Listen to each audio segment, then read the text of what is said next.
All right, what's up, guys? So the journey has been over since Strive came, even before Strive came out. You know, I said I don't know who I want to play. I don't know who my main is. People think I'm a Leo player, but I've said multiple times I was not locked into Leo for Strive. You know, he's my Exerd main. It didn't mean I'm gonna play him in Strive. Last beta, I screwed around with Nagoriyuki, and I had a lot of fun. But I felt like, you know, he's not my play style, and he was kind of weak. Then this beta, they changed him. That character's dead to me. He's not for me anymore. But luckily, there's a new gorilla on the block. Someone I was interested in trying even before. I tried him today. I tried him yesterday and today, and this is a character for me. For now. I should not be making this video because I feel like now all the work I've been doing in the beta with this character, this video, he's gonna get nerfed, right? They're gonna nerf him. I shouldn't make it, but screw it. Anyway, it's Anji.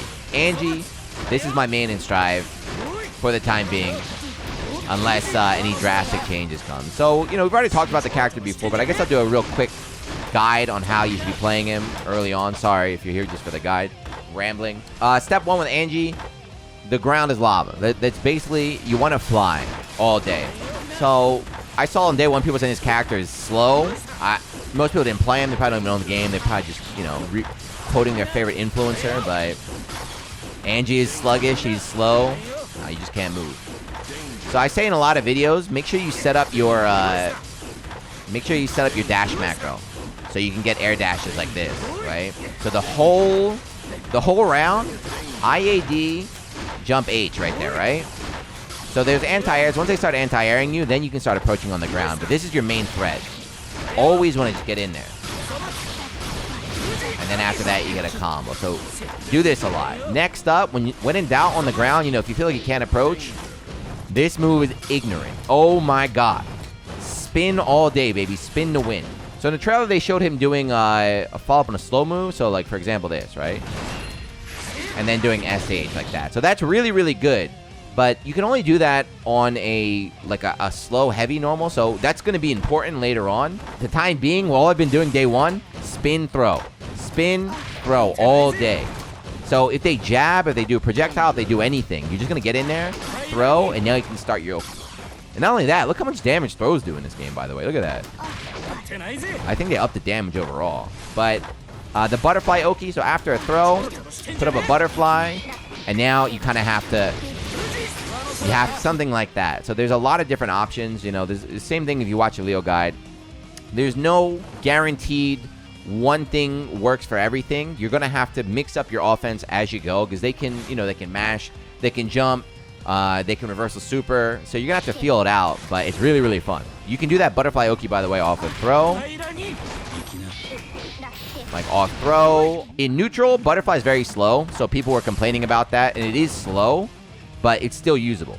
Without a doubt, it's still very usable. If you can get the butterfly out, it's a very, very big advantage for you in the neutral, because as you see, the 2 parts, right? You get shit like this, right? Ba, ba, ba. Okay. So again, very, very simple stuff. The combo there you saw, this is his combo. You want to do S, H, H and low, right? S, H, Fujin, low. And then you do meter. You have to learn how to do the drift RC like that.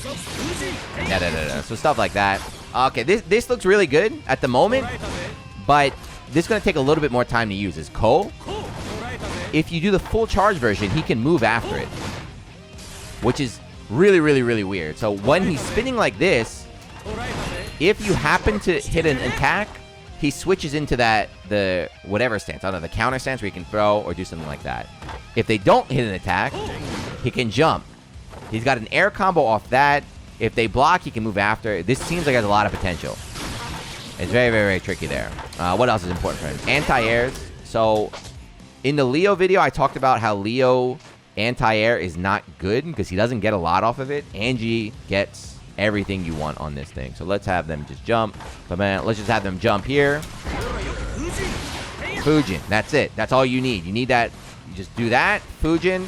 And then if they're mid-screen, you hop forward. If they're in the corner, this is where things get scary. Not even in the corner. From this range, even. So let's try from here. Ready? Boom! Excellent. Excellent. You love to see that. It's very, very important in this game, it feels like now. Is being able to get a combo off of your anti-air. And his anti-air is good. upper body invul, you know, upper body invul on reaction. Mad good. Someone asked, what's a combo after Fujin overhead? All right. So the other thing about this is day one, and when people get better, you know, it's going to be harder to sneak these in. But day one, if you just want to beat your friends up right now, you want to kind of abuse his Fujin mix-ups. So they're not as good as they used to be. But generally, the idea is that low is safe-ish, okay? Overhead is unsafe, but gives you a big reward. This one is, again, it's supposed to be safe-ish, but there are some people who can punish it. But this is more like if you don't know what to do, you can just throw that out and then kind of reset pressure.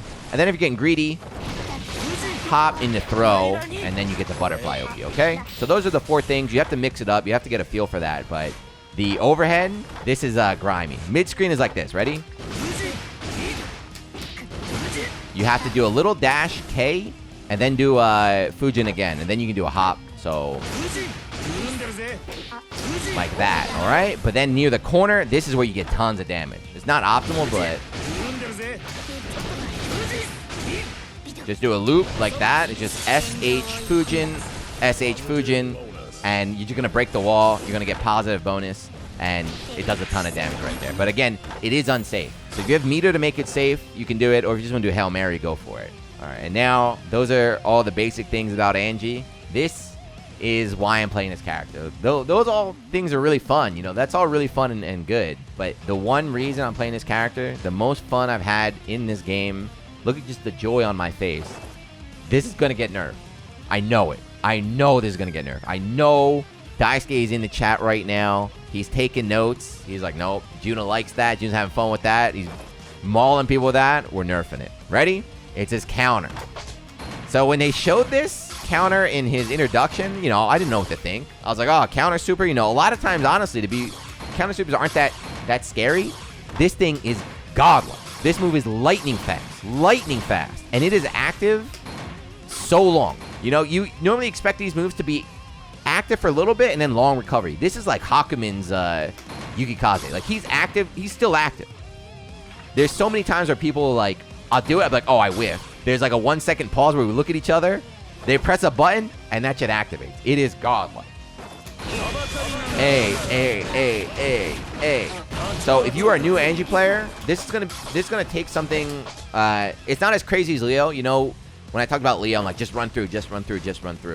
You have to use this move, but it's a little bit. I'm not gonna say it's rocket science, but you kind of have to have a feel for the game, right? You kind of have to feel for like, oh, my opponent's gonna press a button now. You know, it's not just good on wake up. It's good on wake up without a doubt, but not just on wake up.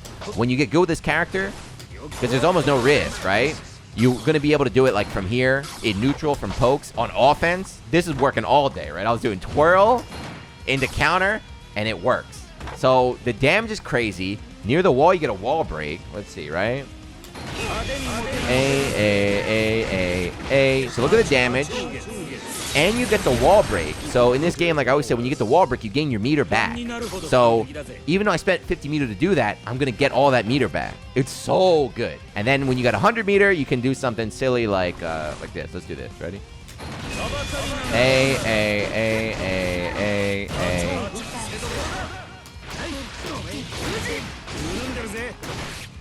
Boom. Look at that. Look at that. And then, of course, you get meter back because you broke the wall. This counter is so good, and it's so fun. I'm going to be uploading some sets of me playing this character. You're going to see. I'm not joking. I aim for this every round. Every single round, I'm aiming for this counter. You know, even if it doesn't work, it's the fear of that counter. The fear of that counter will stop people from pressuring you. You just have to be really, really good at using it. So I'm telling you, if you're playing Anji, this is the move. Learn. Every round, just throw it out until you start getting a feel for it. That's how you want to spend your meter. And other than that, throw a lot. Throw a lot. Learn to throw combo. Just learn some basic stuff, right? Use a lot of meter. Use a lot of meter because of the game has more meter buffs now, so you gain more meter, and then the wall breaks and everything. But there you go. So that's it. Not a full Anji guide, but I gave you a little basic overview of the character. He is, I feel, it's hard to talk about the balance of this game because the game is not really balanced right now. There's a lot of stuff. You're like, what the hell is going on with that? Soul mashing on Soulverse Potemkin, mashing on Far S right there. Ram doing 70% off like a Far S. So Anji, if you look at him in a vacuum, in a bubble, I feel like the character is quite strong. Compared to the whole cast where he falls in the middle, who knows, you know? It's too early to talk about a tier list, but if he stays like this, if Anji stays like this is going to be my first main in Guilty Gear Strive. If Daisuke is watching, he saw me murdering people with this counter, and he takes that out, then I guess I have to continue my journey once the full game comes out. But there you go. Let me know what you think. I'm very happy. Ino looks really good as well, by the way. Maybe if I have time, I'll try and put an Ino video together. But Anji and Ino are the 2 new DLCs. Both of them look really, really good in the game. You know, they fit, as much as we want to tell you, they both feel like Guilty Gear. It's quite fun. But anyway, let me know what you think. Did you play Anji? Did you fight against him? What are your thoughts on the character? I think he's pretty good. I think he's pretty fun. But let me know if you got any cool setups, anything I missed. And like always, if you're still watching, thank you. And I'll see you in the next one. Peace.